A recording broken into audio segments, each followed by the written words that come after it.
ጤና ይስጥልን የከበረ ሰላምታችን በመላው ዓለሞናችሁ ቃል ስፖርት ዩቲዩብ ቻናላችንን ለምትከታተሉ ውድ አድማጮቻችን ሁሉ ይድረስ ብለናል። ከሀገር ቤት እስከ ባህር ማዶ ለዚህም ሰዓት መርጠን ያሰናዳላችሁን አጫጭር ስፖርታዊ መረጃዎች እያጋራናችሁ ቆይታ እናደርጋለን። እናንተ ደግሞ እንደ ሁልጊዜው ላይክ፣ ሰብስክራይብ፣ ሼር እያደረጋችሁ እስከ ፕሮግራማችን ፍጻሜ ቆዩ እንላለን። ለሐሳብ አስተያየታችሁ ግን አስቀድመን ሁላችንም ዘወትር እንደምናደርጉ ሁሉ አመስግነናል። በዚህኛውም ጥንቅራችን ሀገራዊ ጉዳይን ይዘናል። ኢትዮጵያ ቡና ለኢትዮጵያ እግር ኳስ ፌዴሬሽን ቅሬታ ባስገባበት ዕለት ነጥብ መጣሉ ደግሞ በጣም አነጋጋሪ ነው። በነገራችን ላይ አንድ ጨዋታ ከመጨበርበር ጋር በተያያዘ ዛሬ ትልቅ መነጋገሪያ ሆኗል። በማህበራዊ ሚዲያ ላይ ኢትዮጵያ ቡና ክሱን አስገብቷል። ጉዳዩን ለውድ አድማጮቻችን በስፋት የምናጋራችሁ ይሆናል።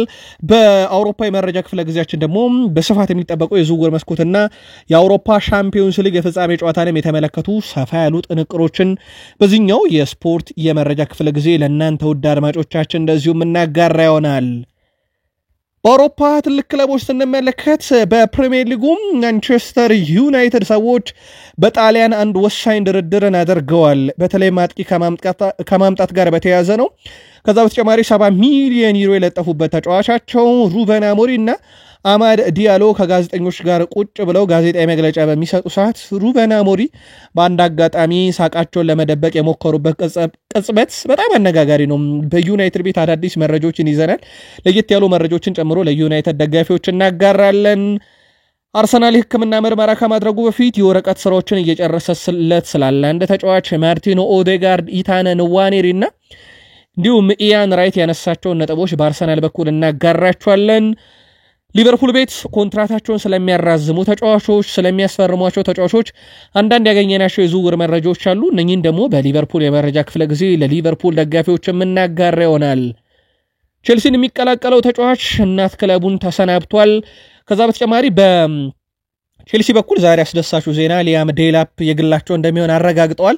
ስለዚህ ቼልሲዎች ቀጣይ ውድድር ዓመት የ9 ቁጥር አጥቂያቸው ሊያም ዴላፕ ይሆናል ማለት ነው። ሲጠበቅ የነበረ ነው። እኛም በቃል ስፖርት ዩቲዩብ ቻናላችን አረጋግጠን ነበር ይሄን መረጃ ቆየት ብለን። ለማንኛውም ውድ ቤተሰቦቻችን የቼልሲን የዝውውር መረጃ ከአዲሱ ፈራሚያቸው ሊያም ዴላፕ በተጨማሪም ሌሎችም አሉ ምናጋራችሁ ይሆናል። በማንቸስተር ሲቲ በኩል አንድ ድርድር በይፋ ማድረግ ጀምሯል። ሲቲም በዝውውር መስኮቱ ላይ ነቃ ተሳትፎን እያደረገ ይገኛል። በሲቲ የመረጃ ክፍለ ጊዜ እናነሳዋለን። በአውሮፓ ደግሞ ትልቅ ክለቦች ውስጥም የሰማናቸው ትልልቅ የዝውውር መረጃዎች አሉ። መዳረሻቸው ፍንጭ የተገኙ ተጫዋቾችን ጨምሮ ለእናንተ ውድ አድማጮቻችን በዚህ ሰዓት በተሰሟቸው ብለን የመራረጥናቸውን በርካታ መረጃዎች እያጋራናችሁ ቆይታ እናደርጋለን። እንደ ሁልጊዜው ላይክ እያረጋችሁ እንድታበረታቱን በትህትና እንጠይቃለን። ለሐሳብ አስተያየታችሁ፣ ለድጋፋችሁ ሁላችሁንም ከልብ አመስግነን እንደ ሁልጊዜው ሀገራዊ ጉዳዮችን አስቀድመን እንጀምር። የኢትዮጵያ ፕሪሚየር ሊግ 32ኛ ሳምንት መርሃ ግብር ኢትዮጵያ ቡና መውረዱን ካረጋገጠ ወልዋሎ ዓዲግራት ዩኒቨርሲቲ ጋር ያደረገውን ጨዋታ 0-0 በሆናቸው ውጤት አጠናቆ ውድ 2 ነጥቦችን ጥሏል። ኢትዮጵያ ቡናሞቹ ከ5 ተከታታይ ኢትዮጵያ ፕሪሚየር ሊግ ድል በኋላ ነው ነጥብ የጣሉት። ኢትዮጵያ ቡና ነጥቡን ከ54-55 ሲያደርስ ወልዋሎ ዓዲግራት ዩኒቨርሲቲ ነጥቡን ከ15-16 አድርሷል። ኢትዮጵያ ቡና በተለይም ከመሪው መድህን ጋር በነጥብ መቀራረብ ወይም የ6 ነጥብ ልዩነቱን አስጠብቆ መሄድ የሚችልበትን አጋጣሚ አልተጠቀመም። አሁን በሁለቱ ክለቦች መካከል ያለው የነጥብ ልዩነት ወደ 8 ከፍ ብሎበታል። ምክንያቱም ኢትዮጵያ መድን ትላንትና ድል ማድረጉን ተከትሎ ነው። በዚህ መሰረት ሁለቱ ቡድኖች በ33ኛ ሳምንት የፊታችን ሰኞ አርባ ምንጭ ከተማ ከኢትዮጵያ ቡና፣ ማክሰኞ ድሬዳዋ ከተማ ከወልዋሎ ዓዲግራት ዩኒቨርሲቲ ጋር ጨዋታቸውን የሚያደርግ ይሆናል። በዛሬው ዕለት ኢትዮጵያ ቡና ስፖርት ክለብ ለኢትዮጵያ ፕሪሚየር ሊግ አክሲዮን ማህበር ክስ ደብዳቤ አስገብቷል። ጉዳዩ በቀን 20/09/2017 ወይም በቀን 20 ግንቦት 20 ማለት ነው 2017 ዓ.ም ከቀኑ 9 ሰዓት ላይ በተደረገው የኢትዮጵያ መድንና ሲዳማ ቡና ጨዋታ ላይ ቅሬታን ማቅረብ የሚል ክስ ነው። በጣም አሳዛኙ ግን ይህን ክስ ባስገባበት ዕለት ኢትዮጵያ ቡና 2 ውድ ነጥቦችን ጥሏል። ጉዳዩን ባጭሩ ለመመልከት እንዳረግነው ጥረት ከደብዳቤውም እንደተረዳ ነው ጨዋታው ላይ ተገቢ ያልሆኑ ጥሰቶች ተፈጽመዋል። በተለይም ከስነ ምግባር ያፈነገጠ ድርጊትና የጨዋታ ውጤትን ሊቀይሩ የሚችሉ ነገሮች ተፈጥረዋል የሚል ነው። ከረፍት በፊት በጨዋታው ላይ ቀይ ካርድ ነበረ። ከረፍት በኋላ ደግሞ ሲዳማ ቡናዎች ራሳቸው ላይ ግብ አስቆጥረዋል። የግብ ጠባቂው አንዳንድ ሁነቶችን እኛም በምስል ለመመልከት ሞክረን ነበር። ለማንኛውም የኢትዮጵያ ፕሪሚየር ሊግ አክሲዮን ማህበር ጉዳዩን መርምሮ ውሳኔ ያሳውቀን የኢትዮጵያ እግር ኳስ እንዲያድግ እንዲሻሻል በብዙ እንፈልጋለን ይላል የኢትዮጵያ ቡና ስፖርት ክለብ መግለጫ ክሶቹንም ከቪዲዮ ጋር አያይዞ እንደሚያቀርብ ገልጿል ለማንኛውም የኢትዮጵያ ፕሪሚየር ሊግ አክሲዮን ማህበር በዚህ ጉዳይ ላይ ውሳኔውን ሲወስን ደግሞ ምላሹን የምናደርሳችሁ ይሆናል ወደ ባህር ማዶ ስፖርታዊ ጥንቅሮቻችን እንሻገር ውድ ቤተሰቦቻችን በቀጣዩ ውድድር ዓመት በተወዳጁ የእንግሊዝ ፕሪሚየር ሊግ ከሚሳተፉ 20 ክለቦች ውስጥ 6ቱ በአውሮፓ ሻምፒዮንስ ሊግ ሊቨርፑል አርሰናል ማንቸስተር ሲቲ ቼልሲ ኒውካስል ዩናይትድ እና ቶተንሃም ሁለቱ በኢሮፕ ሊግ አስቶን ቪላ እና ክሪስታል ፓላስ አንድ በኮንፈረንስ ሊግ ኖቲንግሃም ፎረስት የሚሳተፉ ይሆናል ማን በመድረኩ ይነክሳል ብላችሁ ታስባላችሁ አጋሩ እንደሚታወቀው ዘንድሮ ተለምዶ ቢግ 6 ከምንላቸው ክለቦች ውስጥ 3 ዋንጫ ሲያሳኩ 3ቱ ያለ ዋንጫን ያጠናቀቁት ሊቨርፑል ፕሪሚየር ሊግ ቶተንሃም ኢሮፕ ሊግ ቼልሲ ኮንፈረንስ ሊግን በማሳካት ከቢግ 6 ክለቦች 3ቱ በዋንጫ ሲጨርሱ አርሰናል ማንቸስተር ሲቲ እና ማንቸስተር ዩናይትድ አመቱን ያለ አንዳችም ዋንጫ ጨርሰዋል ሲቲ እና ዩናይትድ የፍጻሜ ጨዋታ ሲሸነፉ አርሰናል በየትኛው መድረክ ዘንድሮ ለፍጻሜ እንዳልደረሰ ይታወቃል በፕሪሚየር ሊግ የመረጃ ክፍለ ጊዜያችን በእነኚህ ክለቦች ዙሪያ ተጨማሪ መረጃ ስለያዘን ቆዩን ሪያል ማድሪዶች አልቫሮ ካሪየርስን እና ትሬንት አሌክሳንደር አርኖልድ አንዱ የግራ መስመር ተከላካይ አንዱ የቀይ መስመር ተከላካይ ማለት ነው በፊፋ የዓለም ክለቦች ዋንጫ ሁለቱንም የቡድኑ አካል ለማድረግ ስራዎችን እየሰሩ ይገኛሉ እንደሚታወቀው የአልቫሮ ካሪየርስ ጉዳይ በግል ጉዳይ ጨርሷል የቀራቸው ከክለብ ቤኔፊካ ጋር ድርድሩን አድርጎ መጨረስ ነው አርኖልድ አስቀድሞ በነፃ ማስፈረማቸውን አረጋግጧል የቀረው ነገር ሊቨርፑልም በዓለም ክለቦች ዋንጫ እንዲሳተፍ ተጫዋቹን እንዲለቁላቸው የማሳመን ስራ ነው በተወሰነ ገንዘብም ሪያል ማድሪድ በዚህ ዝውውር ላይ ለመደራደር ክፍት እንደሆነ ይታወቃል ክርስቲያኖ ሮናልዶ ቆይታው በአልናስር እርግጥ አለመሆኑን ተከትሎም በርካታ ፈላጊዎች እንዳሉት ይታወቃል ዛሬ በሪያል ማድሪድ ልምምድ ማዕከል ላይ አንድ ግዙፍ ባነር ተለጥፎ አይተናል ይሄውም ፍሎሬንቲኖ ፔሬዝ ሆይ ሮናልዶን መልስልን የሚል ነው በጣም አነጋጋሪ ነበር የአልናስሩ ስፖርቲንግ ዳይሬክተር ፈርናንዶ ሄሮ ክለቡ ክርስቲያኖ ሮናልዶ ለማቆየት አሁንም ጥረት እያደረገ ነው ብለዋል የሮናልዶውን ለማራዘም እየተደራደርን ነው ያሉት ኃላፊው የሮናልዶ ውል እስከሚጠናቀቅ ገና አንድ ወር አለ ስለዚህ በዛ አንድ ወር ስራዎችን እንሰራለን ብለዋል እሱን ለማቆየት እየሰራን ነው ስለዚህ ከኛ ጋር ይቆያል ሲሉም እንግዲህ ጨምረው ተናግረዋል በርካታ ክለቦች ሮናልዶ ለማስፈረም ፈልገዋል ከ30 በላይ ክለቦች እንደሚፈልጉት አውቀናል የትኛው ክለብ እሱ ቡድን ውስጥ እንዲኖር ይፈልጋል እናውቃለን እናም ከሮናልዶ ጋር እኛ ድርድሩን እንቀጥላለን ብለዋል በሰኔ ወር መጨረሻ ወይም ሰኔ 30 በተለይም ኮንትራታቸው በዚህ ዓመት የሚጠናቀቅ ሁሉም ሰኔ 30 ላይ ነው ኮንትራታቸው የሚያበቃው ለዛ ነው ሪያል ማድሪድ አርኖልድ ላይ መደራደር የፈለገው ስለዚህ በሮናልዶ እና በአልናስር መካከል የቀሩት 30 ቀኖች ትልቅ ውሳኔ የሚወሰንባቸው ይሆናሉ ተብሎ ይጠበቃል ባየር ሙኒክ የፓላሱን ወሳኝ ተጫዋች ማርክ ጉዌን ለማስፈረም ዛሬ ይፋዊ ንግግር ጀምሯል ጆናታን ታን ከባየር ሌቨርኩሰን በነፃ ያስፈረመው ባየር ሙኒክ ቀጣይ ውድድር ዓመት በተለይ ከቡንደስሊጋ በላይ በአውሮፓ መድረክ መንገስ ይፈልጋሉና ቡድናቸውን ማጠናከር ይፈልጋሉ ባለፈው ውድድር ዓመት አስደናቂውን ተጫዋች ማይክል ኦሊሴን ከኦሊቨር ግላስነሩ ቡድን ክሪስታል ፓላስ አስፈርመው አስደናቂ ውድድር ዓመትን አሳልፈዋል በክለቡም የዋንጫ ጉዞስ በጣም ቁልፉ ሰው ነበር አሁን ደግሞ በመከላከል ስፍራ ላይ ያለውንና በበርካታ የአውሮፓ ክለቦች የሚፈልገውን ማርክ ጉዌን የግላቸው ማድረግ ይፈልጋሉ በዚህ መሰረት በዛሬው ዕለት ይፋዊ ንግግር አድርገዋል በቀጣይ ተጫዋቹ ማርክ ጉዌ ደግሞ መዳረሻውን ይወስናል ተብሎ ይጠበቃል ኤስ ሚላኖች በያዝነው ውድድር ዓመት በክረምት ላይ ማለት ነው መጨረሻ ላይ በርካታ ተጫዋች የማጣት ስጋት አለባቸው በተለይም በአንድም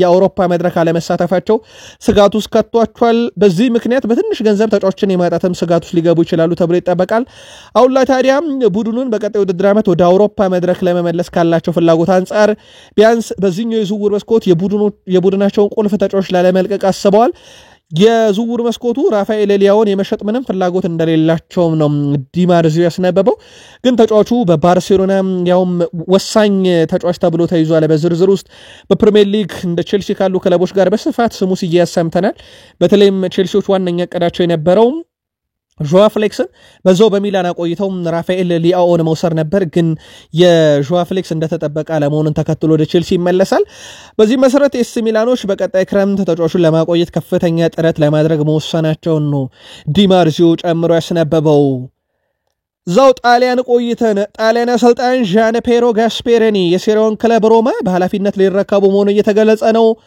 አሰልጣኝ ዣን ፔሮ ጋስፔሪኒ ከአታላንታ ጋር ከ9 ዓመት በኋላ መለየት ችለዋል። አሁን ላይ አሰልጣኝ አልባ የሆነው ሮማ አሰልጣኝ ዣን ፔሮ ጋስፔሪኒን በኃላፊነት ለመሾም ከጫፍ መድረሱ እየተዘገበ ነው። የሮማው አሰልጣኝ ክላውዲዮ ራኔሪ ሮማ እስከ ውድድር ዓመቱ መጨረሻ መምራታቸው የሚዘነጋም አይደለም። ውላቸውም እንደዛ ነበር።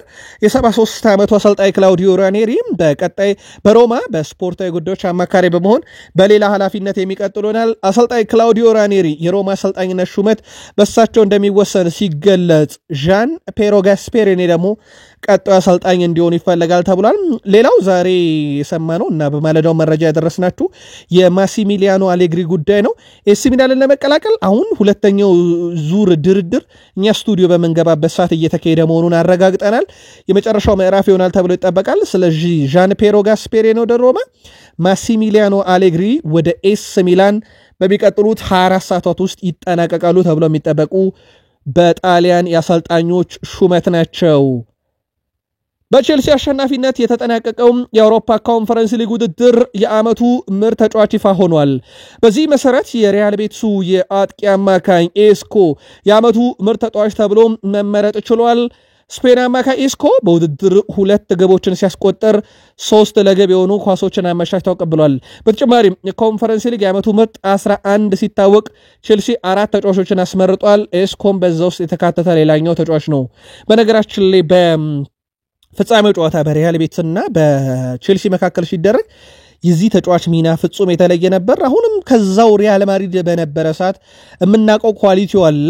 በእርግጥ ፈጣን የሚባል አይነት ተጫዋች አይደለም ኤስኮ፣ ግን በሪያል ማድሪድ የነበረው ቴክኒኮቹ፣ ኳስ የማቀበል ችሎታው፣ አጥቂን ከኳስ ጋር የማገናኘት ክህሎቱ ግን በፍጻሜው ጨዋታ በደንብ አስመልክቶናል።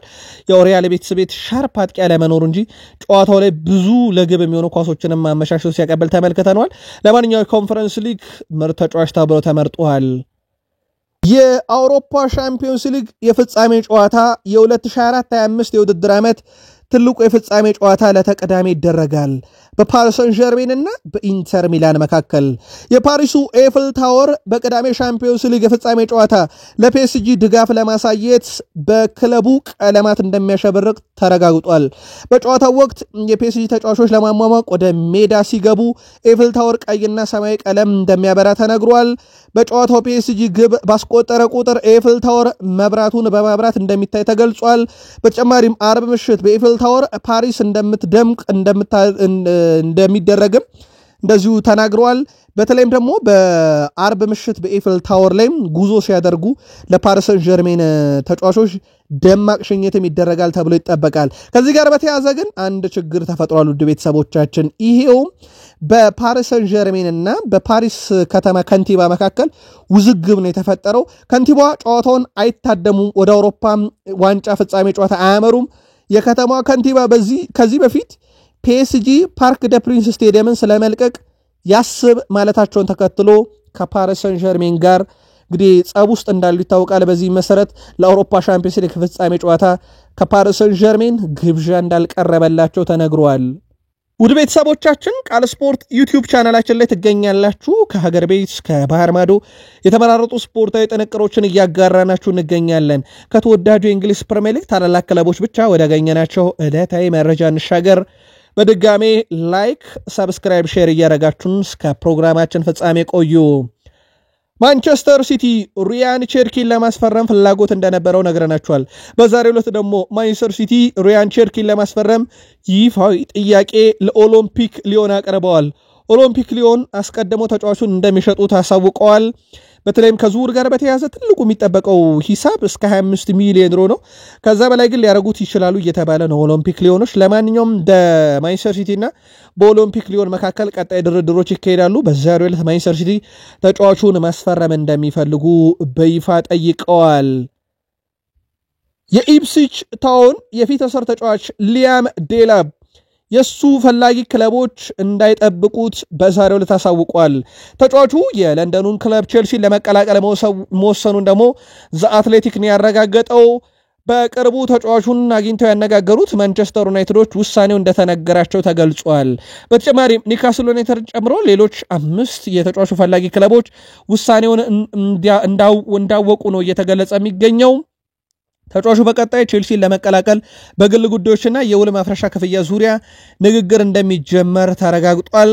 ምናልባትም በኢፕስዊች ታውን በኩል ፍላጎት አለ የሚባለው ያው ዴላፕ ምርጫውን ስላሳወቀ ቼልሲ ስለሆነ የቼልሲ ተጫዋች በውሰት እንዲካተት ይፈልጋሉ ተብሏል። በተለይ ማርክ ጉዌን 9 ቁጥሩን ማርክ ጉዌ ግን ወደ ወረደው ክለብ ኢፕስዊች ታውን የመሄድ ፍላጎት የለውም እየተባለ ነው። ለማንኛውም ቼልሲዎች በይፋ ሊያም ዴላፕን እንደሚያስፈርሙ አረጋግጠዋል። በጄደን ሳንቾ ጉዳይ ላይ ደግሞ 25 ሚሊዮን ዩሮ ከመክፈል 5 ሚሊዮን ዩሮ ቅጣት መክፈል በቼልሲ በኩል የተያዘው ቅድ መሆኑን ቤን ጃኮብስ አስነብቧል። በእርግጥ ቼልሲ ቤት ሲጠበቅ የነበረውም ይህ ነው። ይህ እንደሚሆንም በርካታ ጋዜጠኞችና ጋዜጦችም ዛሬ በፊት ገጻቸው ይዘው ወጥተው እንግዲህ መነጋገር የነበረ ጉዳይ ነበረ። ለማንኛውም የጄደን ሳንቾ ወደ ዩናይትድ የመመለስ ነገር የጊዜ ጉዳይ ብቻ ነው ብሏል ቤን ጃኮብስ። ሪያል ቤቲስ በከተማ ተቀናቃኙ ሴቪያ በኤንዞ ማሬስካ ላይ ባደረገው ይፋ ምስጋና ብስጭታቸውን ገልጸዋል። በተለይም ሴቪያዎች እንኳን ደስ ያለ ማሬስካ በአውሮፓ ምርጡ አሰልጣኝ ነህ ብለው ነበር ደስታቸውን የገለጹት። እንደሚታወቀው በሪያል ቤቲስና በሴቪያ መካከል ያለው ትንቅንቅ ይታወቃልና የሪያል ቤቲስ ፕሬዝዳንት አንጀሊኖ ሄሮ ከምሽቱ ሽንፈት በኋላ ቼልሲ 4-1 ካሸነፋቸው በኋላ የሴቪያን ምስጋና አላየሁትም፣ ነገር ግን ማወቅ ያለባቸው ነገር ከኛ ከባድ ፈተና እንደሚጠብቃቸው ብሏል። እንደሚታወቀው ማሬስካ በሴቪያ 4 የውድድር ዘመናትን ያሳለፈ ሲሆን ከ100 በላይ ጨዋታዎችንም በሴቪያ ማድረግ ችሎ ነበረ። እናም ለቀድሞ ሰዋቸው እንኳን ደስ ያለ ብለውታል። ሪያል ቤቲሶች ግን በዚህ ብስጭት እንግዲህ ለሴቪያ መልእክት ልከዋል፣ ቀጣይ እንገናኝ በሚል ማለት ነው። ቼልሲ በፕሪሚየር ሊጉ ያስመዘገበውን ውጤት ተከትሎም ለሻምፒዮንስ ሊግ ማለፉ ይታወቃል። ኮንፈረንስ ሊግን ማሸነፉን ተከትሎ ደግሞ ኤሮፕ ሊግም እንደዚሁ የሚያሳተፈውን ትኬት ተቆርጧል። በርካቶች በጥያቄ መልክ ስታነሱ ነበረ፣ ይህ ጉዳይ እንዴት ይሆናል? ሌላ ክለብ እንዲሳተፍ ያደርጋሉ በሚል ነው። ነገር ግን ውድ ቤተሰቦቻችን እንደሚታወቀው ቼልሲ አስቀድሞ የአውሮፓን ትኬት የቆረጠ ክለብ ስለሆነ ኮታውን ወስዶታል። ስለዚህ ሌላ ክለብ አይገባም። የቼልሲ ምርጫም ቀጣይ ውድድር ዓመት ኤሮፕ ሊግ መሳተፍ ቢሆን ኖሮ አስቶን ቪላ ወደ ሻምፒዮንስ ሊግ ይገባና ቼልሲ ወደ መረጠው ኤሮፕ ሊግ ወርድ ነበር። ነገር ግን ቼልሲዎች በፍጹም በኤሮፕ ሊግ መሳተፍ አይፈልጉም። ምርጫቸው ሻምፒዮንስ ሊግ ነው። ስለዚህ በሻምፒዮንስ ሊግ ነው የሚሳተፉት ማለት ነው። ለመሆኑ አንድ ክለብ ለምን ሁለቱም ምርጫ ቀረበለት? ሻምፒዮንስ ሊግን ያክል ትልቅ መድረክ አሳክቶ እንዴት ኤሮፕ ሊግ እንዲሳተፍ እድሉ ቀረበለት ለሚለው ምናልባት ላልተከታተላችሁን ቀደም ባሉት ስፖርታዊ መረጃችን አደረሰናችኋል። የዩኤፋ ይሄን ያዘጋጀበት ምክንያት አንዳንድ ክለቦች የአውሮፓ ሻምፒዮንስ ሊግ ትኬትን በሊጋቸው ቆርጠው ነገር ግን ውድድሩ ላይ ለመካፈል በቂ አቅም አለን ብለው የማያስቡ ከሆነና ፉክክሩን አንችልም ብለው ካሰቡ ወደ መረጡት ውድድር እንዲሄዱ ለማሰብ ነው። ቼልሲ ምርጫው የአውሮፓ ሻምፒዮንስ ሊግ ብቻ ነው። ቼልሲ ቤት ደግሞ ከጥቂት ሰዓታት በፊት የሰማነው አንድ መረጃ ወደ ቤተሰቦቻችን ከፖርቹጋል አካባቢ ነው። ቼልሲዎች ቪክተር ጊዮኬሬስን ማስፈረም በሚቻልበት ሁኔታ ላይ መረጃዎችን እያሰባሰቡ ነው የሚል ነው። ምናልባትም ሊያም ዴላፕ ፍቃዱን ሰጥቷል። በቡድን ውስጥ ደግሞ ቀጣይ ጊዮኬሬስን የሚያመጡ ከሆነ ኒኮላስ ጃክሰን የቆይታው ነገር ጥያቄ ምልክት ውስጥ እንዲገባ ሊያደርገው ይችላል። ለማንኛውም ከጥቂት ሰዓታት በፊት የፖርቹጋል ጋዜጦች ይህንን መረጃ ይዘው ወጥቷል። ቼልሲዎች ጊዮኬሬስን ማምጣት በሚቻልበት ሁኔታ መረጃ ማሰባሰባቸውን። ኮል ፓልመር በአውሮፓ 2 ትልቅ ፍጻሜዎች ላይ የጨዋታ ኮከብ ተብሎ የተመረጠ ተጫዋች ሆኗል። የመጀመሪያውን በማንቸስተር ሲቲ መለያ የሱፐር ካፕ አሸናፊ ሲሆኑ የፍጻሜ ጨዋታው ባለክብር ነበረ። በዚህ ሳምንት ደግሞ ኮንፈረንስ ሊጉን ቼልሲ ሲያነሳ የፍጻሜ ጨዋታው ኮከብ ተጫዋች ተብሎ እንደተመረጠ ይታወቃል። በሁለት የአውሮፓ መድረክ የፍጻሜ ጨዋታዎች ላይ የጨዋታ ኮከብ ተብሎ እንደዚሁ ተመርጧል። በሲቲ ቤት በነበረ ሰዓት 6 ግብ 2 አሲስት 8 ጎል እነኚህ 7 ዋንጫ አስገኝተዋል። በእርግጥ ኮል ፓልመር የተወሰነ ደቂቃ ብቻ የሚያገኝ አልፎ አልፎ የሚጫወት ተጫዋች ነበረ። በቼልሲ ቆይታው ግን ያው ወሳኙ ተጫዋች ነው። ወደ 40 ግብ አለው፣ 26 አሲስት፣ 66 የግብ አስተዋጽኦ አለው። የመጀመሪያ ዋንጫውን ከቼልሲ ጋር በዚህ ሳምንት ሪያል ቤቲስን በማሸነፍ ማግኘቱ ይታወሳል። ብራዚላዊው ዊሊያን ቀጣይ ቼልሲ ለመቀላቀል በትላንትናው ዕለት ስንብት አድርጓል ከፓልሜራስ ጋር። ኢስታቪዮ ዊሊያን በትላንትናው ዕለት በቀጣዩ ውድድር ዓመት የሚቀላቀለውን ቼልሲን አስመልክቶ ለፓልሜራስ ደጋፊዎችና ለክለቡ አመራሮች በሙሉ ስንብት አድርጓል። በትላንትናው ዕለት የመጨረሻ ጨዋታውን አድርጓል በብራዚል ሊግ። በእርግጥ በዓለም ክለቦች ዋንጫም ከፓልሜራስ ጋር እንደሚቆይ ይታወቃል። ከዛ በኋላ ነው ወደ ቼልሲ የሚመጣው። በትላንትናው የመጨረሻው የብራዚል ሊግ ጨዋታው ላይ አንድ ግብና አንድ አሲስት አበርክቷል። ስለሆነም ከሁለት ወር በኋላ የቼልሲ ንብረት ይሆናል ማለት ነው በውላቸው መሰረት። እጅግ በጣም አስደናቂ ተጫዋች ነው። በርካቶች በአውሮፓ መድረክ ቀጣይ ሊያዩት የጓጉት ተጫዋች ነው። እነ ፓልመር ከሱ ጋር ለመጫወት ዝግጁ ነን ብለዋል። የባርሴሎና ላሚን ያማል ደግሞ በአውሮፓ 5 ታላላቅ ሊጎች ውስጥ እኔና እሱን ብዙም ያመሳሰለን ነገር ስላለ ትኩረት ምንስብ ልንሆን እንችላለን ብለዋል። ሁለቱም አስደናቂ ተጫዋች ናቸው። ገና ታዳጊዎች ናቸው። ለማንኛውም ብራዚላዊ ኢስታቪዮ ዊሊያን ትላንት ስንብት አድርጓል። በሊቨርፑልና በሊቨርፑሰን መካከል እንግዲህ ድርድሩ እየተካሄደ ይገኛል። ወደ ቤተሰቦቻችን ሊቨርፑሰን በዚህ ድርድር ላይ ታዲያ ከገንዘብ በተጨማሪ ከሊቨርፑል ተጫዋች እንዲካተት ይፈልጋሉ ተብሏል። በዚህ መሰረት የትኛውን ተጫዋች ይፈልጋሉ በሚለው ነገር ላይ ግልጽ ያለ ነገር ባይኖርም ሃርቪ ኤሊዮት ጋር ስማቸው በስፋት እየተያዘ ይገኛል። እናም ለፍለረን ዌር ዝውውር ከገንዘብ በተጨማሪ ተጫዋች እንዲካተት ፍላጎት አለ። ስካይ ስፖርት ጀርመኒም መረጃውን ይዞት ወጥቷል። ፍለረን ፒልተንበርግም ይህን መረጃ አጋርቶታል። ስለሆነም ያው ተጫዋቹ ምርጫው ሊቨርፑል ብቻ እንደሆነ ይታወቃል። ለባየር ሙኒክ ማሳውቋል፣ ለክለቡ ማሳውቋል። ለሊቨርፑል ደግሞ መጫወት እንደሚፈልግና ፕሮጀክታቸው እንደተቀበለ ማሳውቋል። የ5 ዓመትን ኮንትራት ለመፈራረም እንደተስማማ ይታወቃል። አሁን በክፍያው ሂደት ላይ ነው ድርድሩ ሲቀጥል በባየር ሊቨርፑል በኩል ተጫዋች ይካተትበት የሚለው ሐሳብ የተነሳው። በዚህ ውድድር ዓመት ለሊቨርፑል ሌላኛ ፈራሚ ይሆናል ተብሎ የሚጠበቀው ሜሎስ ኬርኪዝ በበርንማውዝ ቤት እየተጫወቱ ከሚገኙ ከ23 ዓመት በታች ተጫዋቾች በጣም አስደናቂው አንደኛው ነው። በመከላከል ስፍራ ላይ እየተጫወቱ ካሉ እድሜያቸው ከ23 ዓመት በታች ከሆኑ ተጫዋቾች ውስጥ ወደ ተቃራኒ ፍጹም ቅጣት ምት ሳጥን ውስጥ በርካታ ኳስ ማቀበል የቻለው ይሄው ሜሎስ ኬርኪዝ ነው። በሊቨርፑል ውስጥ አንድ የተለመደ ባህል አለ። ተከላካዮቹ የግራና የቀኝ መስመር ተከላካዮች ከመከላከል በዘለለ አሲስት ማድረግ ይጠበቃል። ይሄንን አርኖልድ በደንብ አሳይቶናል። ስለሆነም ሮበርትሰንም አሳይቶናል። በእርግጥ ሮበርትሰንን ለመተካት ነው የሚሄደው ተጫዋቹና ወደ ፍጹም ቅጣት ምት ሳጥን ውስጥ ኳስ እንዲያሻግሩ እንዲያቀብሉ ይገደዳል በሊቨርፑል ያጨዋወት ስታይልና በእርግጥ በዘመናዊ እግር ኳስም ከመከላከል ባለፈ እንዲህ አይነት ስራዎችን እንዲሰሩ ይፈልጋል። ሜሎስ ኬርኪዝ ታዲያ 125 ኳሶችን ወደ ተቃራኒ ፍጹም ቅጣት ምት ሳጥን ውስጥ ያቀበለ ተጫዋች ነው። እድሜው ከ23 ዓመት በታች ነው። በዛ ላይ በጣም አስደናቂ ቁጥር ነው። ይህንን ተጫዋች ነው እንግዲህ ሊቨርፑሎች በቀጣይ ግላቸው ለማድረግ እየሰሩ ያሉት። ከበርንማውዝ ጋር ዛሬም ድርድሩ ቀጥሏል። ኢብራሂማ ኮናቴ ስለ ኮንትራት ተጠይቆ ነበረ። ወኪሌ ከሊቨርፑል ጋር ባለፈው ሳምንት ተገናኝቶ ነበረ። ምን እንደሚፈጠር አላውቅም። አንድ ነገር ብቻ ማለት የምፈልገው ነገር አለ። እሱም ማህበራዊ ሚዲያ ላይ ያያችሁት ነገር በሙሉ እውነት ላይሆን ይችላል። ክለቡም ምንም ነገር እንዲሰጠኝ አልጠየቅኩም። ስለዚህ በቀጣይ ድርድሩ በወኪሌና በሊቨርፑል መካከል ይደረጋል። ከስምነት ሲደርሱ ወይም ደግሞ ኮንትራት እልባት ሲሰጥ ለህዝብ ይፋ እናደርጋለን። አዲስ ነገር በዚህ ሰዓት የለም ብሏል ኢብራሂም ኮናቴ። ግልጽና ሐቅ የሆነው ነገር በዚህ ክረምት ኮንትራቱን ካላደሰ ሊቨርፑል እንደ አርኖልድ አይነት ስህተት እሱ ላይ መስራት አይፈልግም።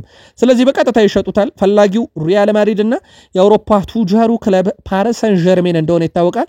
ናስር አልካላፊም ተጫዋቹን ወደ ፓሪስ ለመውሰድ ፍላጎት እንዳላቸው አስቀድመው ተናግረዋል። በወኪሉና በሊቨርፑል መካከል የሚደረገው ድርድር በጥቂት ቀናት ውስጥ እልባት ያገኛል ተብሎ ይጠበቃል። ኢያን ራይት የቅዳሜ ቀን ጨዋታ ላይ ጎል ማስቆጠር በልምምድ ወቅት ከማስቆጠር በላይ ቀላል ነው ብሏል። የቅዳሜ ጨዋታዎችን በጣም እንደሚወድ ተናግሯል። በአርሰናል መለያ ሰዓት የቅዳሜ ጨዋታዎችን በጉጉት ነው መጣበቃችሁ። የቅዳሜ ቀን ጨዋታ ላይ ግብ ለማስቆጠር በጣም ቀላል ነው ብሏል። ያሁኑ እንግዲህ የአርሰናል ስብስብን በመደገፍ የሱን ያክል ሰው ላናገኝ እንችላለን። ኢያን ራይት አርሰናል ተጫወተ። አሁን ደግሞ ታማኙ የአርሰናል ደጋፊ ነው። ለአብነት ያክል ካስታወሳችሁ ስፖርቲንግ ሊዝበን የአርሰናል ሴቶችና የባርሴሎና ሴቶች የአውሮፓ ሻምፒዮንስ ሊግ የፍጻሜ ጨዋታ ሲያደርጉ ደስታ በስቴዲየም ውስጥ ከነበሩና ራሳቸውን መቆጣጠር ካቃታቸው ተጫዋቾች የቀድሞ አንደኛው ነበረ። በደስታ ብዛት ጨዋታውም ሲጠናቀቅ ሜዳ ውስጥ ሲቦርቅ ነበረ። ለአርሰናል ያለው ነገር ፍጹም የተለየ ነው።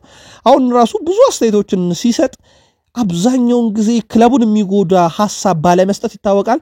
ከሰሞኑ ቴሪ ዳንኤል ሆነሪ ማይክል አርቴታ ላይ ካቀረበው ትችት ጋር በተያያዘ አንድ የቃል ስፖርት ዩቲዩብ ቻናል ቤተሰቦቻችን ውስጥ አንድ ሰው በተለይ የቴሪ ዳንኤል ሄንሪ አሰልጣኝነት ስኬት ቢፈተሽ ደስ ይለናል ከማይክል አርቴታ አንፃር እንደውም እንዲነጻጸርልን እንፈልጋለን የሚልም ሐሳብ ተመልክቼ ነበር ለማንኛውም ኢያን ራይት ብዙ ጊዜ አርሰናል ላይ መጥፎ ሐሳቦችን ሲሰጥ አናቀውም እናም የቅዳሜ ቀን ጨዋታን ለክለቤ ሲጫወት በጣም ቀላሉ ነበር አሁንም ክለቤ ቅዳሜ ቀን ሲጫወት ይሻለኛል ብለዋል እናንተስ የናንተን አጋሩን ኑዋኔሪ በማህበራዊ ትስስር ገጹ ላይ ይሄ የውድድር ዓመት ያለ ዋንጫ ቢጠናቀቅም ግን የሚረሳ ዓመት አይደለም ብሏል ለደጋፊዎች ምስጋናውን ባቀረበበት ሐሳቡ ላይ ኢታነ ኑዋኔሪ ዘንድሮ ያለ ዋንጫ አጠናቀናል ግን በቀላሉ የሚረሳ ዓመት አይደለም ብዙ ፉክክሮችን አድርገናል በፕሪሚየር ሊጉ ጠንካራ ተፎካካሪም ነበርን ሁለተኛ ሆነን መጨረሳችን ጠንካራ መሆናችንን የሚያሳያል ብሏል በእርግጥ አርሰናል ሁለተኛ ሆኖ መጨረሱ ጥንካሬውን ቢያሳይም ለሶስተኛ ዓመት መሆኑ ግን በጣም እንዳስተቸው ይታወቃል እንጂ በፕሪሚየር ሊግ ሁለተኛ ሆኖ መጨረስ ስኬት እንደሆነ ራሳቸው ጆዜ ሞሪኖ ከዚህ በፊት ተናግረዋል ጆሴፕ ፔፕ ጋርዲዮላ በፕሪሚየር ሊግ ሻምፒዮንስ ሊግን ትኬት መቁረጥ የአውሮፓ ሻምፒዮንስ ሊግን ትኬት ዘንድሮ ቆርጧል በመከራም ቢሆን የአውሮፓ ሻምፒዮንስ ሊግን ትኬት መቁረጥ ዋንጫ እንደመብላት ያክል ነው ብለዋልና አርሰናል በዚህ ረገድ ባለፉት ጥቂት ዓመታት ማይክል አርቴታ ይሄንን አሳክተዋል ስለዚህ ኢታነ ኑዋኔሪ ሁለተኛ ሆነን መጨረሳችን በራሱ ስኬት ነው የሚረሳ ዓመት አይደለም ብለዋል ማርቲን ኦዴጋርድ ደግሞ የምንፈልገውን እስከናሳካ ድረስ ስራችንን አናቆምም ብለዋል ሁላችሁንም አመሰግናለሁ ያለው ማርቲን ኦዴጋርድ በሚቀጥለው ዓመት ከዚህ የተሻለ ሆነን እንገኛለን ብለዋል የምንፈልገውን አላሳካንም በዚህ ዓመት ግልጽ ነው ነገር ግን ችግሮቻችንን በደንብ ገምገመን ራሳችንን አንጠናክረን የምንመጣበት ጊዜ አለ በፕሪሚየር ሊጉ እስከ መጀመሪያ ቀን ድረስ ራሳችንን በብዙ መንገድ እናዘጋጃለን ቡድኑ ዙውር መስኮቱም ላይ ተሳትፎ እያደረገ እንደሆነ እናውቃለንና በደንብ ቡድኑ እንደሚጠናከር ተስፋ አደርጋለሁኝ ያልሰራናቸው ያልጨረስናቸው የቤት ስራዎች አሉ ለዚህ ደግሞ ቀጣዩን ውድድር ዓመት ጠብቁ ብሏል አምበሉ ማርቲን ኦዴጋርድ ከኦዴጋርድ ጋር በተያያዘ ቀጣዩ ውድድር ዓመትም የአርሰናል አምበል ወይም ቁጥር 1 አምበል ሆኖ እንደሚቀጥል ነው ሚረር ስፖርት በፊት ገጹም ላይ ይዞት የወጣው ከዙቤሜንዲ ዝውውር ጋር በተያያዘ ከህክምና ምርመራው በፊት የወረቀት ስራዎችን መጨረስ ይፈልጋሉ አርሰናሎች በተለይም የህክምና ምርመራውን በዛው በስፔን ያደርጋል ተብሎ ነው የሚጠበቀው ከዛው ውጭ ግን የወረቀት ስራዎችን ማጠናቀቅ ይፈልጋሉ አርሰናሎች ተጫዋቹን በስንት ዙር ክፍያ ይከፈል በሚል ጉዳይ ላይ ከሪያል ቤትስ ጋር አሁንም ድርድሩ እንደቀጠለ ነው የውል ማፍረሻውን በቀጥታ እንደሚከፍሉ ይታወቃል እንግዲህ አርሰናል ከዙቤሜንዲ በኋላ ማንን የሚለው ነው የሚጠበቀው በርግጥ ይህም ዝውውር ተቃውሞ እያስነሳ ይገኛል በጥቂት የአርሰናል ደጋፊዎች አንደኛው ምክንያታቸው ደግሞ እንደ ዙቤሜንዲ አይነት ተጫዋችን ማምጣት ጥሩ ቢሆንም አንገብጋቢ ቦታ ግን አይደለምና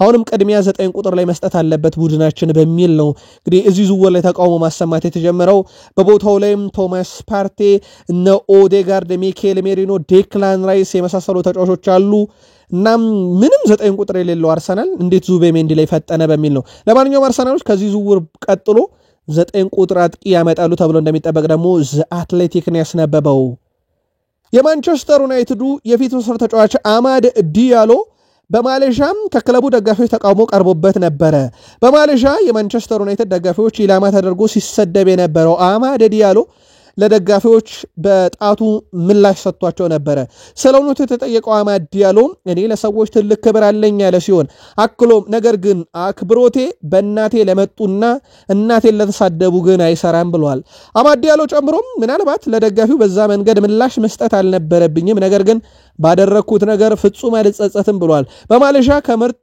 ሰዎች ጋር አስደሳች ጊዜም ነበረኝ ብሏል እናም ከደጋፊዎች በተለይም ጨዋታው ከተጠናቀቀ በኋላ ከደጋፊዎች በርካታ ወቀሳ ሲቀርብበት ነበር እሱም እንግዲህ በጣቱ ምላሽ ሰጥቷቸዋል ያንን ማድረግ ባይኖርብኝም ግን በእናቴ ከመጡብኝ አደርገዋለሁ ብሏል ባደረኩትም ነገር አልጸጸትም ሲል ነው ሐሳቡን የገለጸው የማንቸስተር ዩናይትድ አሰልጣኝ ሩበን አሞሪም ደግሞ ቡድኑ የድካም ስሜት እንደተሰማው ገልጸዋል ምክንያቱ ደግሞ ወደ ማሌዥያ ባደረጉት በረራና በተለይ በነበረው የአየር ሁኔታ ምክንያት እንዲሁም በከባድ ሁኔታዎች ውስጥ ጨዋታ ማካሄዳችን ተጫዋቾቹ ላይ ሌላ ድካም ጨምሮባቸዋል ነገር ግን አሁን በሆንግ ኮንግ ለመጫወት ዝግጁ መሆናቸውን ተመልክቻለሁ እናም በቦታው በመገኘታችን በጣም ደስተኛ ነኝ ለቀጣዩ ጨዋታ ቡድኑ 100% ዝግጁ ሆናል ብለዋል ከሽንፈቱ ጋር በተያያዘ ለተጠየቁት ጥያቄ ቡድኑ ችግሩን ለማየት ስለሆነ ጨዋታውን እያደረግን ያለ ነው በሽንፈቱ ውስጥ ችግሮቻችንን በደንብ ለማየት ይረዳናል ስለዚህ በቀጣይ ቡድኑ የቱ ጋር መጠናከር እንዳለበት አይተናል። ጨዋታዎችን ማሸነፍ ይጠበቅብናል፣ ግን እንደዚህ አይነት ጨዋታዎች መሰረታዊ ችግሮችን ለመቅረፍ የተዘጋጁ ስለሆነ ከሽንፈቱም እንማርበታለን ብለዋል። አሰልጣኝ ሩበን አሞሪምና አሌሃንድሮ ጋርናቾን እንግዲህ መሃል ያለው ጸብ ይታወቃል። ውድ ቤተሰቦቻችን ታዲያ ዛሬ ጋዜጣዊ መግለጫ ነው የሰጠው። አማድ ዲያሎ ከሳቸው አጠገብ ቁጭ ብሎ ነበረ። አማድ ዲያሎ ከጋዜጠኞች አንድ ጥያቄ ቀረበለት። የማንቸስተር ዩናይትድ አጥቂ አማድ ዲያሎ ስለ ቡድን አጋሩ አሌሃንድሮ ጋርናቾም ተጠይቆ ነበረ። ልክ ይሄ ጥያቄ ከጋዜጠኛ ሲጠየቅ ሩበን አሞሪም አፋቸውን ይዘው ሲስቁ ተመለከትን። አማድ ለጋዜጠኛው ምላሽ ሲሰጥ ጋርናቾ በጣም ጥሩ ተጫዋች መሆኑንና ለቡድኑ በእንደዚህ ያሉ ተጫዋቾች አስፈላጊ መሆናቸውን አምናለሁ ብለዋል። ከጋርናቾ ጋር ከሜዳ ውጪም ጥሩ ግንኙነት አለን ያለው አማድ ዲያሎ በሚቀጥለው ውድድር ዘመን ከሱ ጋር እንደምሰራም ተስፋ አደርጋለሁ ብለዋል። በተጨማሪም የጋርናቾ ሁኔታ ለቡድኑ ትልቅ ጉዳይ እንዳልሆነና አሁን ሁሉም ነገር ጥሩ መሆኑን አማድ አመላክቶ እንደዚሁም በቡድን ውስጥ አሌሃንድሮ ጋርናቾ አዎንታዊ ነገር አለው በሚል ነው መግለጫ የሰጠው። ከጋዜጠኛው ግን ጥያቄ ሲቀርብ ሩበን አሞሪም እየሳቁ ነበር። ብሩኖና ጋርናቾም በወዳጅነት ሁለተኛው ጨዋታ ላይ ይሳተፋሉ። ተጫዋቾቹ ለጨዋታው ዝግጁ ከሆኑና ካልተጎዱ እነርሱን አጫውታለሁ ብለዋል አሰልጣኝ ሩበን አሞሪም። የቡድኑን ሚዛን ለመጠበቅ እየሞከርኩ ነው ብለዋል። ተጫዋቾች የተሻለ እንዲያደርጉ የማድረጉ ኃላፊነት የኔ ነው። እኛ ትልቅ ቡድን አለን፣ ድንቅ ሰራተኞችም ጭምር። ይህንን ተጠቅመን ተጫዋቾችን ማሻሻል አለብን ብለዋል። ጉዟችን የአጭር ጊዜ መሆኑን አውቃለሁ። በተቃራኒው በዚህ አጭር ጊዜ ውስጥ ብዙ ቦታዎችን ማካለል አለብን። ለምሳሌ ማሌዥያ ደርሰን ወደ ማረፊያ ሆቴላችን ካመራን በኋላ ለአንድ ሰዓት ብቻ ነበር ያረፍነው። ከአንድ ሰዓት በኋላ ለመምዳድ ነው የጀመርነው። ስለዚህ እንደዚህ አይነት ጊዜዎች ይኖራሉ። የጊዜ ሁኔታ ጠባብ ቢሆንም ነገር ግን ባለን ጊዜ ተጠቅመን ቡድናችንን እናሻሽላለን ብለዋል። ስለሆነም ብሩኖ ፈርናንዴዝ እና አሌሃንድሮ ጋርናቾ በሁለተኛው ዙር የወዳጅነት ጨዋታ በሆንግ ኮንግ በምርጥ ቡድኖች ሲገጥሙ እነኚህ ተጫዋቾችን እንጠቀማለሁ ብለዋል። ግን በብዛት ወጣት ተጫዋቾችን እድል ይሰጣሉ ተብሎ ይጠበቃል። ማንቸስተር ዩናይትድ ዋና ግቡ ገቢ የሆነበት ጨዋታን የመጀመሪያውን ጨዋታ በኤዥያ ምርጦች መሸነፉ ይታወሳል። ማንቸስተር ዩናይትድ ኮቢ ማይኖ ጋር ድርድር እያደረገ እንደሆነ ይታወቃል። እንደ ፉትቦል ኢንሳይደር ዘገባ ከሆነ ድርድሩ በሁለት ምክንያቶች እንግዲህ መዘግየቱ ይታወቃል። የቋሚነት ስፍራንና ሳምንታዊ ደሞዝን የተመለከተ ነው። ማንቸስተር ዩናይትድ በኩል ከኮቢ ማይኖ ጋር የሚደረገው ድርድር ስኬታማ ካልሆነና ኮንትራቱን ካልፈረመ 70 ሚሊዮን ዩሮ ከዚህ ተጫዋች ለማግኘት እቅድ አላቸው። የአካዳሚ ተጫዋች መሆኑ ደግሞ ለማንቸስተር ዩናይትድ እጅግ ጠቃሚ የሚባል ሽያጭ ነው። ከገቢ አንጻር ብቻ ካሰላ ነው ማለት ነው። ነገር ግን እንደ ኮቢ ማይኖ ያለን ኳሊቲ ማጣት በዩናይትድ በኩል ጉዳት ስለመሆኑ ምንም ጥርጥር የለውም። ማንቸስተር ዩናይትድን የለቀቁት ስኮት ማክቶሚኒ፣ ጄደን ሳንቾ ዋንጫ እንዳነሱ ተመልክተናል በዚህ ውድድር ዓመት። ከዛ በተረፈ ደግሞ እንደ አንቶኒ ያለ ተጫዋች በፍጻሜ መድረሱ ይታወቃል። እነ ሮሜሎ ሉካኮ የቀድሞ የቼልሲም የዩናይትድም ተጫዋች ነበረ። በእርግጥ ዋንጫ አንስቷልና ዩናይትድ የለቀቃቸው ተጫዋቾች በጣም በስኬት ውስጥ ናቸው። ጋርናቾን ማጣት፣ ኮቢ ማይኖን ማጣት ምናልባትም ዩናይትድ ስህተት እንዳይሰራ እያሉ ነው በርካቶች። ግን ከገቢ አንጻር ካየ ነው ከጋርናቾም ከኮቢ ማይኖ የሚያገኘው ገቢ ለዩናይትድ ከገቢ አንጻር ብቻ ካየ ነው እጅግ በጣም ጠቃሚ ነው። ለማንኛውም ድርድሩ እንደቀጠለ ነው። ፉትቦል ኢንሳይደር ካልተሳካ ብቻ ብለዋል። ማክሰኞ ዕለት በፈረንጆች ሜይ 27 ማለት ነው። ውድ ቤተሰቦቻችን በማንቸስተር ዩናይትድ ሰዎችና በናፖሊ ባለስልጣናት መካከል ውይይትና ድርድር ተካሂዷል። ቪክተር ኦስሜንን ዝውውር በተመለከተ ናፖሊዎች ይህን ተጫዋች ለመሸጥ ክፍት መሆናቸው ለዩናይትድ ካሳወቁ በኋላ ከዩናይትድ ግን ገንዘብ ብቻ ሳይሆን ተጫዋችም ይፈልጋሉ ተብሏል። እና የጣሊያን ሴሪ ልምድ ያለው ራስመስ ሆይሉንድ በፕሪሚየር ሊጉ ቢቸገርም በናፖሊ በኩል ገንዘብ ሲደመር እንደ ራስመስ ሆይሉንድ ያሉ ተጫዋቾች አካል እንዲሆኑ ይፈልጋል ተብሏል። በማንቸስተር ዩናይትድ በኩል በእርግጥ ተጫዋቹን የመልቀቅ 100% ፍላጎት እንዳላቸው ይታወቃል። በነገራችን ላይ በማንቸስተር ዩናይትድ በኩል የራስመስ ሆይሉንድ ቆይታ ብቻ ሳይሆን የዚርክዚን ጨምሮ በርካታ ተጫዋቾች ቆይታ እርግጥ አይደለምና ዩናይትዶች ምናልባትም ቪክተር ኦስሜን ለፍላጎታቸው በዚሁ ጸንቶ የሚቀጥል ከሆነ ሊያደርጉት ይችላሉ ብሏል። መረጃውን ዲማርዚዮ ነው ይዞት የወጣው። ወጣቱ ተስፈኛ ሴኮ ኩሬ እንግዲህ ማንቸስተር ዩናይትድ በሚያደርገው የወዳጅነት የጨዋታ እድል እንደሚያገኝ ይጠበቃል። በሁለተኛው ጨዋታ ላይ በፕሪሲዝን ጨዋታ ላይም የበለጠ ልምድ እንዲያገኝ እንደሚያደርጉት ሩበን አሞሪም ተናግረዋል። ነገር ግን ማንቸስተር ዩናይትድ አስቀድመው በወሰኑት ውሳኔ እንደ ሴኮ ኩሬ ያለ ተጫዋች ለዋናው ቡድን በተለይም በፕሪሚየር ሊግ ለመወዳደር ብቁ ላይሆን ይችላልና የውሰት እድል ሊሰጡት ይችላሉ እየተባለ ነው። ማንቸስተር ዩናይትዶች ሴኮ ኩኔ የበለጠ የጨዋታ እድል እንዲያገኝ ልምዶች እንዲቀስምና ያለው ፊዚካልም እንዲያርግ ለጨዋታ ፊት እንዲያደርግ ለትልቅ ጨዋታ በውሰት ለአውሮፓ ክለቦች ለመስጠት ታቅዷል የተባለው። በዚህ መሰረት በርከት ያሉ አውሮፓ ክለቦች ለተጫዋቹ ፈላጊ መሆናቸው ከወዲሁ እየተነገረ ይገኛል። ማንቸስተር ዩናይትድ ጠቀም ያለ የውሰት ገንዘብ ወደሚያገኝበት ክለብና ተጫዋቹ በቂ የመጫወቻ ደቂቃ ወደሚያገኝበት ክለብ ይሸኘዋል ተብሎ ይጠበቃል። ሩበን አሞሪም ግን በሴኮ ኩኔ በጣም ደስተኛ መሆናቸውን ከሰሞኑ ሲናገሩ ነበር። ቃል ስፖርት ዩቲዩብ ቻናል ከሀገር ቤት እስከ ባህር ማዶ ዕለታዊ መረጃዎች በዚህ መልኩ አደረስናችሁ። ጥቂት ደቂቃዎችን ብቻ ቆይተን ተጨማሪ መረጃዎችን ይዘን እንመጣለን። እስከዛው ሰናይ ጊዜ